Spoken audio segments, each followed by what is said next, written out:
रवि अपनी माँ का एक लौता बेटा है।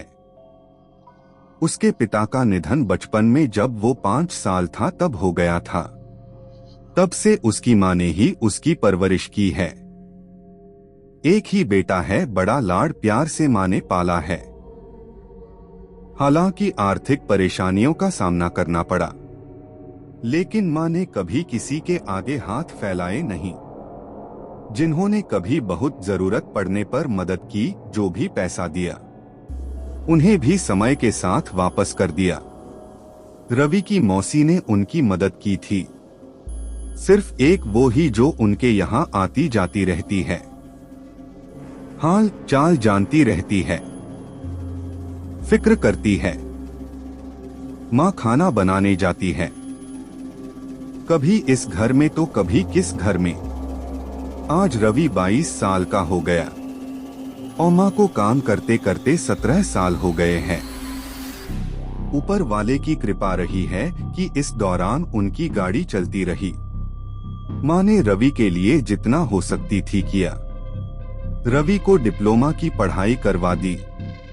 रवि को पढ़ाई पूरी किए 1 साल हो गया है, लेकिन अभी तक नौकरी नहीं लगी। माँ को अभी भी आराम नहीं है, अभी वो खाना बना रही है दूसरों के घर में। माँ ने कभी रवि पर दबाव नहीं डाला, ना ही कभी किसी विषय पर उससे बात की। एक दिन रवि जब शाम को अपने घर में आया तो माँ नहीं थी। उसने थोड़ा इंतजार किया, तब तक भी माँ नहीं आई, तो वो सीधा मौसी के घर गया। रवि, माँ कहाँ है, आपके यहाँ है क्या? मौसी, हाँ, वो गांव में हमारे एक दूर के भाई का निधन हो गया है, वही गई है, मैं भी वही जा रही हूँ। तू कुछ दिन अपना ख्याल रखना। रवि माँ को कितनी बार बोला था कि एक फोन ले लें, लेकिन हर बार यही कहती है कि चलाना नहीं आता। रवि कुछ मिनट बाद रुककर फिर कहता है, रवि मौसी कुछ खाने का है तो दे दो, बड़ी भूख लगी है। माँ कुछ बना कर नहीं गई। मौसी, अरे बेटा मेरे यहाँ भी खत्म हो गया है और मुझे अभी रात वाली गाड़ी से निकलना है, तू कुछ बाहर से लेकर खा लेना। इतना कहकर मौसी जल्दी से निकल गई। रवि ने उस दिन बाहर से खाना खा लिया। उसे लगा था कि माँ 1-2 दिन में माँ आ जाएगी, इसलिए जो मन किया वो खाया और उसके पास जितने थे उसमें से आधे रुपए उसमें से खर्च कर दिए। अगले दिन फिर दिन में ही उसके पास जितने पैसे थे वो सारे खत्म हो गए। उसने घर आकर सभी जगह जहाँ माँ पैसे रखती थी टटोला, डिब्बे में, कबाट में, लेकिन कहीं से कुछ नहीं मिला। पैसे कहीं मिले नहीं। रात होते होते भूख लगने लगी तो उसने कुछ बनाने के लिए डब्बों में हाथ डाला तो किसी में कुछ भी नहीं था, ना चावल, ना दाल, ना ही दूसरा सामान। उसने यह पहली ही बार था जब राशन के डब्बे खोले होंगे। कुछ नहीं मिलने पर उसने दोस्त के यहाँ जाकर कुछ खा कर आ गया, लेकिन उसे पता था कि पैसे चाहिए क्योंकि रोज उसे कोई खिला नहीं सकता। उसने मौसी को फोन किया, रवि मौसी कहाँ है आप, और माँ कहाँ है, जरा बात करवा तो। मौसी, मैं अभी जरा दूसरे गांव कुछ काम से गई बेटा, माँ तो वही है, थोड़ा समय लग जाएगा मुझे जाने में। रवि, मौसी आप लोग कब तक आएंगे? 4 दिन हो गए, अभी तक माँ से बात भी नहीं हुई। मौसी, हाँ बस 1-2 दिन की बात है, आ जाएंगे। रवि के दोस्त भी रवि की तरह थे। उसने बिना पैसे के भी कभी किसी दोस्त के घर खा लिया, कभी किसी के, लेकिन अब करीब 8 दिन हो गए, अब वो कहीं जा नहीं सकता था। रवि ने फिर फोन किया मौसी को। रवि, मौसी आप फोन उठाते नहीं है, कहाँ है आप लोग, मुझे बताए मैं आ जाता हूँ। माँ ने भी कभी कुछ बताया नहीं, ऐसा भी कोई रिश्तेदार है किसी गांव में? मौसी, अरे हम लोग आने ही वाले थे, लेकिन अभी यहाँ कोई नहीं है, हम लोग को थोड़ा समय लगेगा, कुछ परेशानी हो गई है। रवि, क्या परेशानी? माँ तो ठीक है ना? मौसी, माँ ठीक है। रवि, तो आप मेरी बात क्यों नहीं कराते? मौसी करवाती हूँ मैं पक्का करवाती हूँ समय मिलने पर। रवि, मौसी मेरे पास खाने का कुछ बचा नहीं है, पैसे भी नहीं है, कल शाम से कुछ खाया नहीं। आप पैसे थोड़े किसी को देने को कहो। माँ से बोलो। मौसी, अच्छा तो तू एक काम कर, फोन में केटरिंग वाले भैया का नंबर है, उनसे बात कर ले, माँ का नाम ले लेना। रवि ने फोन रखते ही केटरिंग वाले भैया को फोन किया। उन्होंने कहा कि उनसे आकर मिलें। रवि बुलाई गई जगह पर गया। वहां जाकर देखा तो छोटे ट्रक में सामान लोड हो रहा था। रवि ने जाकर केटरिंग वाले भैया से बात की। रवि, वो मैंने फोन किया था आपको पैसे के लिए। भैया, पैसे मिलेंगे। तुमको क्या आता है?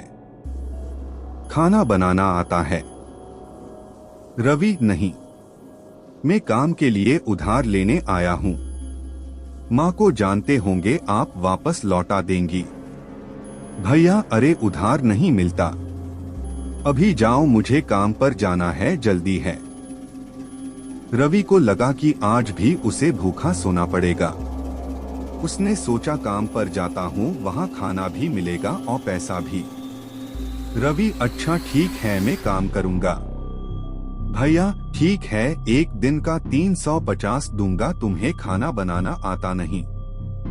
यह बर्तन लोड करो और वहाँ धोने और इनको बराबर लाने का काम तुम्हारा। ठीक है, समझ गए। एक भी कम हुआ तो पैसे नहीं मिलेंगे, जो गुम हुआ वो देना पड़ेगा। रवि ने हाँ किया और सामान गाड़ी में लोड करने लगा। शादी के जगह पहुंचकर उसने सारे बड़े छोटे बर्तन मांजे। अभी खाना तैयार नहीं हुआ था, वो भूखा था लेकिन काम करता रहा। वहां उसने काम करते सभी लोगों को देखा, महिलाओं को देखा। उसे लगा कि वो अकेला नहीं है। जैसे उन्हें देखकर उसने कुछ सीखा। शाम हो गई खाना तैयार होते होते। उसके बाद भी खाना पहले मेहमानों को खाने को था। करीब रात 10 बजे उसने अपने लिए खाना निकाला। थाली भरी देखी तो उसके आंखों से आंसू आ गए। पहला निवाला मुंह में लिया। एक अजीब सी शांति उसके अंदर आई। जो भूख की आग थी धीरे धीरे शांत होने लगी। बर्तन लोड करके अपनी जगह सभी वापस आ गए। रवि को 350 रुपए मिले। इन पैसों को लेकर वो घर गया। उस रात बिस्तर पर गिरते ही सो गया। पता नहीं चला कब आंख लग गई। सुबह उठकर वो तैयार होने लगा। अपनी सर्टिफिकेट की फाइल उठाई और घर से निकला नौकरी की तलाश में। पैसे थे लेकिन अब खर्च करने का मन नहीं कर रहा था, क्योंकि उसे पता चल गया था कि कितनी मेहनत से आया है। शाम को जब वो घर पहुंचा तो माँ घर आ गई थी। उसने देखते ही माँ को गले लगाया। माँ भी रोने लगी। कभी इतने दिनों तक दूर जो ना रही थी। माँ, कैसा है? कहा गया था, खाना खाया कि नहीं? रवि, ठीक हूँ। तुम्हारे लिए एक खुशखबरी है। मुझे एक छोटी नौकरी मिल गई। यह सुनकर माँ बहुत खुश हुई।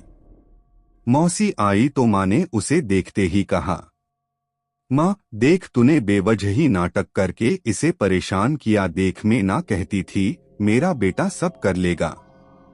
देख, काम ढूंढ लिया। रवि सब समझ गया। उसे पता चल गया कि मौसी ने यह सब क्यों किया। उसकी आंखें खोलने के लिए, उसे यह बताने के लिए कि उसकी माँ ने कितनी मेहनत की, उसे पढ़ाया ताकि वो यह सब ना देखें। कभी उसे भूख क्या होती यह पता भी नहीं चलने दिया। उसने जाकर मौसी के पैर पड़े। मौसी, बस मुझे फिक्र थी, पर अब तेरी आंखों में यह आंसू देखकर मुझे संतोष मिला। तेरी माँ जहाँ काम करती थी वो भी छूट गया था, परेशान थी। तुझे बताया नहीं। इतने सालों से कभी पैसे नहीं मांगे, लेकिन मांगने आई तो मुझे लगा कि यह सब करना जरूरी है। रवि अब काम करने लगा। धीरे धीरे आगे भी बढ़ रहा है। माँ को उसने काम करने को बिल्कुल मना कर दिया है। मौसी के छोटे से नाटक से जिंदगी की उसे एक बड़ी सीख मिली। आपको यह कहानी कैसी लगी हमें कर जरूर बताएं। इसी तरह की अच्छी कहानियाँ आप यहाँ पर पढ़ सकते हैं। यहाँ उपस्थित शिक्षाप्रद कहानियाँ आपका मनोरंजन करने के साथ दिशा भी देंगी। तो बने रहिए हमारे साथ और हमारे प्रयास को सफल बनाएं। यह कहानी पूरी तरह से काल्पनिक है। इसके पात्र, घटनाएं, स्थान, नाम भी काल्पनिक है। इसका किसी के भी जीवन से मेल खाना महज एक संयोग होगा। कहानी का उद्देश्य केवल मनोरंजन करना है। कृपया इसे उसी तरह से लिया जाए। पाठक अपने विवेक का इस्तेमाल करें।